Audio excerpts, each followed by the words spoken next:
Good morning students. आज 19 जुलाई के लिए मैं आपसे फिर से पिछला टॉपिक डिस्कस कर रहा हूं क्योंकि आपका अभी तक पूरा रिस्पॉन्स नहीं आ रहा। देखिए, मैं आपको एक प्रश्नावली 2.2 का प्रश्न नंबर 1 का तीसरा पार्ट एट रैंडम चूज करके बता रहा हूं। प्रश्न है 6x² - 3 - 7x। पहले तो हम इसे मानक रूप में लिखेंगे। 6x² - 7x - 3, 7x यहाँ पर, 3 यहाँ पर आपको बताया था। फिर इसको सामान्य बहुपद, सामान्य द्विघात बहुपद से तुलना करेंगे। ax² + bx + c। यहाँ देखने पर पता लगेगा a की जगह 6 है, b की जगह -7 और c की जगह -3। अब हम मध्य पद को तोड़ेंगे। ये आपको बताया था किस तरह से तोड़ना है। x² का गुणांक और अचर इनको गुणा करेंगे। 6 × 18, 18 के गुणनखंड 2 × 3 × 3। अब इनकी सहायता से हम 7 को लिखेंगे। तो 7 बनाने के लिए मैं 3 × 9 एक तरफ लेता हूँ, 2 एक तरफ अकेले रहते हैं। तो 7, 9 - 2 7 बनते हैं। तो मैं यहाँ से चलता हूँ फिर आगे। 6x² माइनस 7 की जगह 9 - 2 x -3।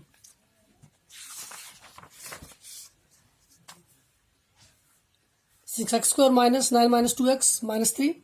जब ब्रैकेट खोली जाएगी तो बाहर माइनस है, अंदर चिन्ह बदल जाएंगे। ये -9x बन जाएगा और ये माइनस प्लस 2x बन जाएगा। x को 7 में गुणा कर देंगे -3। अब पहले दो पदों में से 4 पद बन गए। पहले दो पदों में कुछ कॉमन आपको इस तरह से बताया था कि 6 और 9 दोनों 3 के पहाड़े में आते हैं, इसलिए 3 कॉमन। x दोनों पदों में है, एक x कॉमन।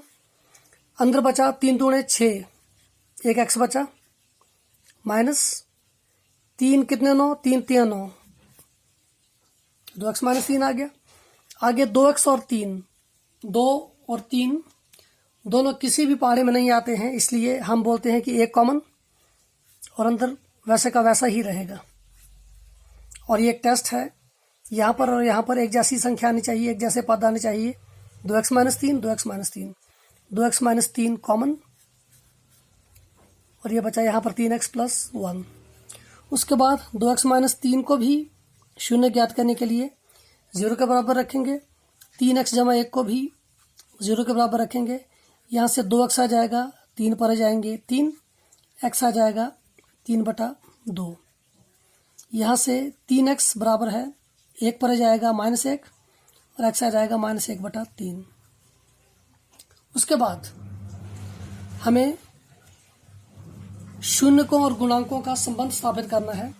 आपको बताया गया था कि दो शून्य का आगे 3/2, एक -1/3।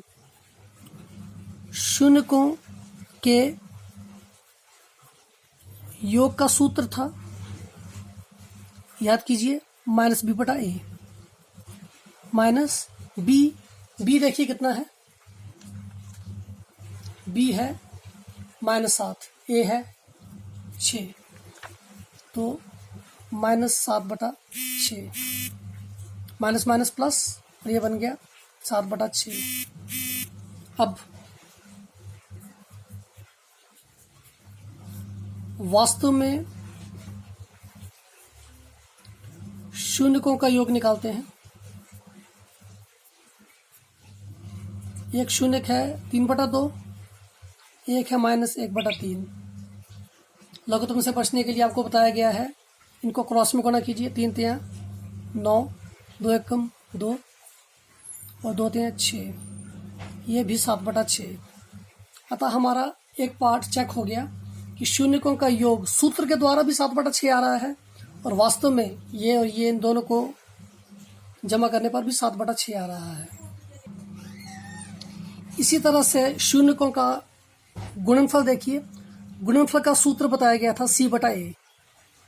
c देखिए, c था हमारे पास -3 और a था 6, -3/6। और इसको काट के 3 × 1 3, 3 दूणे 6, यह आ गया -1/2। और वास्तव में शून्यकों का गुणनफल हमारे पास शून्यक हैं एक 3/2, एक है -1/3। इनको गुणा करें, 3/2 गुणा -1/3, 3 3 कट गए, फिर से आ गया -1/2, अतः सिद्ध हुआ। तो जिस तरह से आपको ये मैंने एक उदाहरण करके बताया है, इसी तरह से बाकी पार्ट भी आप करके बताएंगे इसी पहले प्रश्न के। इसी तरह से इनको सीखिए और करके बताइए, अदरवाइज आगे चलने का कोई फ़ायदा नहीं है जब तक आप पिछले काम को पूरा नहीं करते। धन्यवाद।